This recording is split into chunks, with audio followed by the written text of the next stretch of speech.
السلام علیکم، میں ہوں خرم ابن شبیر اور آپ دیکھ رہے ہیں نور میڈیا چینل۔ آج کی گفتگو ہم کریں گے نوید ملک صاحب کی طویل ترین نظم منقوش کے حوالے سے۔ پہلے سوچا تھا کہ اس پہ تجزیہ کروں گا، لکھوں گا کچھ، لیکن پھر یہ سوچا کہ اس میں سے کچھ اقتباس آپ کی خدمت میں پیش کروں اور آپ اس کو سنیں، اور یقیناً آپ کو بھی پسند آئیں گے میری طرح۔ اور بہت ہی جاندار نظم ہے، اور اس نظم نے مجھے بڑا حیران کیا، کیونکہ اس میں بہت سارے ایسے راز افشا ہوئے ہیں، بہت ساری ایسی چیزوں کے بارے میں گفتگو ہوئی ہے جس کو آپ دیکھیں گے اور آپ سمجھیں گے کہ واقعی کہ یہ نظم جو ہے وہ اس دور کی ضرورت ہے، اور یہ نظم تقریباً نئے جو طلبہ ہیں ہمارے ان کو لازمی پڑھنی چاہیے اور اس سے سبق حاصل کرنا چاہیے۔ کچھ چیزیں جو میں اس میں آپ کو منتخب کر کے پیش کرتا ہوں۔ ضرورت نے میرا مذہب تراشا، خواہشوں کی ندی جاری کی، کوئی ارماں مجھے جب تیرگی کی بستیوں میں لے کے جاتا تھا، دیا جس ہاتھ میں بھی دیکھتا، معبود کی تصویر میرے آنسوؤں میں تیرنے لگتی۔ پٹاخے، بم، یہ بندوقیں، کلاشنکوف کیا ہے کچھ خبر مجھ کو نہیں تھی۔ چرچ، مندر اور مسجد ایک جیسے ہی نظر آتے، نہ جانے کتنی گلیاں روند کر پہنچا ہوں ایک حیرت کدے میں۔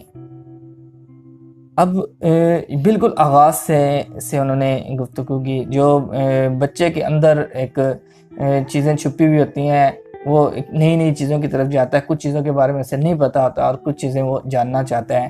تو اس کے علاوہ آگے میں چلتا ہوں، کچھ بیچ میں سے اس لیے سنا رہا ہوں کہ ایک ساری پڑھوں گا اگر تو ایک ٹائم بھی بہت زیادہ لگ جائے گا، اور دوسرا یہ ہے کہ بیچ میں سے کسی بھی جگہ سے میں ایک آدھ بند لوں گا، اور آپ دیکھیں گے کہ ہر بند جو ہے وہ ایک اپنی پہچان رکھتا ہے، ایک اچھے انداز کے ساتھ بیان کیا گیا ہے۔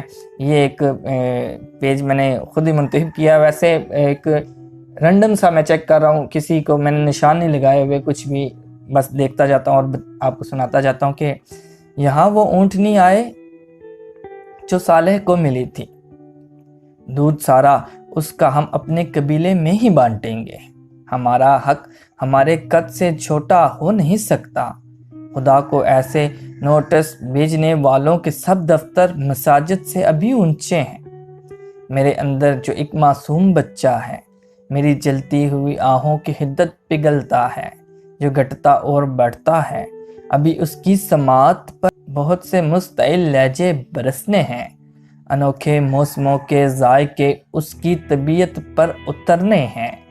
مجھے جب مضطرب ہو کر وہ اپنے ننھے ہاتھوں سے کھرچتا ہے تو میرے کہکہے ویرانیوں کو بوسہ دیتے ہیں۔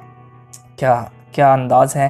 میں ایک بند پڑھتا ہوں، مجھے بہت پسند آیا تھا، اس کو میں تلاش کرتا ہوں کیونکہ بہت طویل نظم ہے، اور اس طویل نظم میں سے منتخب کر کے آپ کی خدمت میں پیش کرتا ہوں۔ ہاں جی، یہ بند مجھے بہت پسند آیا،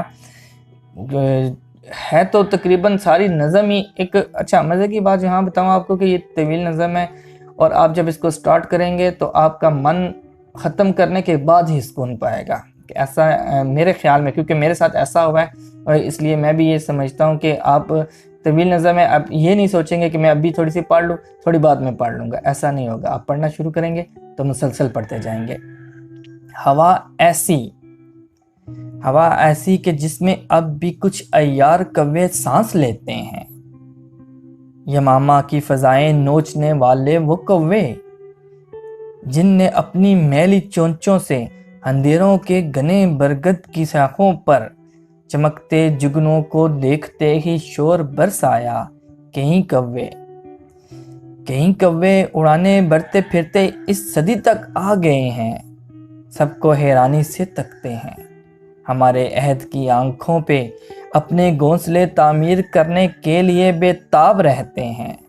میسر ہے انہیں ایسی فضائیں جن میں ہر ناپاک بوسہ ان کا استقبال کرتا ہے، جب ان کا منہ پہ کچھ کنکر برستے ہیں تو ان کے حق میں بندر شور کرتے ہیں، وہی بندر جو ہر مسنت پر اپنے دستخط کرنے کے خواہ ہیں۔ انہیں نفرت ہے ایسے کارخانوں سے، غلیلیں جن میں بنتی ہیں، وہ ایسی رستگاری چاہتے ہیں جو انہیں ہر مستیوں کی شال پہنائے، وہ اپنی بستیوں میں جھانکتے کیوں ہیں؟ جہاں تہذیب کا نوچا ہوا سارا بدن قبلے سے خائف ہے۔ ہوا ایسی جو قلب و ذہن کو تسخیر کر کے جسم کے خلیوں میں ایسے زخم برتی ہے کہ جس کے بعد آنکھوں میں ہوس کے ترجمہ پروان چڑھتے ہیں۔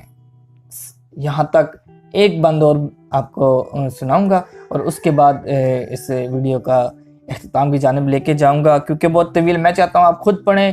آپ خود پڑھیں گے تو آپ کو اور ہی سرور آئے گا۔ میرا انداز شاید پڑھنے کا انداز آپ کو پسند نہ آ رہا ہو، کیونکہ میرا لہجہ، میرا تلفظ کمزور ہے، اتنا مزے کا نہیں ہے جتنے مزے کی یہ نظم ہے۔ آپ اس نظم کو پڑھیں گے، اپنے انداز میں پڑھیں گے تو آپ کو زیادہ مزہ آئے گا۔ سب سے آخر میں جو بند ہے اس کی جانب جاتا ہوں۔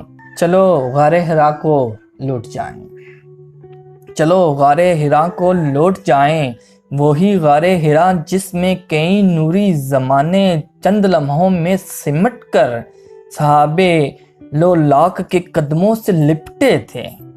اسی غار حرا سے سرسراہٹ گنبدِ افلاک تک پہنچی، اذانیں گونج اٹھی اور نگاہوں نے بصارت کے بہت سے ذائقے چکھے۔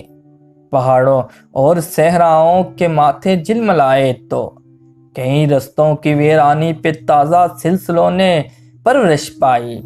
اسی غار حرا سے زندگانی نشر ہو کر ہر زمیں زادے کی آنکھیں چومتی تھیں۔ یہاں تک پیش کروں گا، اس سے آگے کے جو بند ہے میں چاہوں کہ آپ خود پڑھیں اور یقیناً آپ کو یہ پسند آئے گی۔ اور میں نوید ملک صاحب کو بہت بہت مبارکباد پیش کرتا ہوں، اور میں خود بھی فخر محسوس کرتا ہوں کہ ہمارے جو سینئر ہیں وہ ماشاءاللہ سے اتنی اچھی ورکنگ کر رہے ہیں، اتنا بہترین کام کر رہے ہیں۔ تو یقیناً یہ نظم آپ ساروں کو پڑھنی چاہیے اور آپ کو پسند آئیں گی۔ مجھے اجازت دیجیے گا، اگلے پروگرام میں پھر حاضر ہوں گے۔ اللہ حافظ۔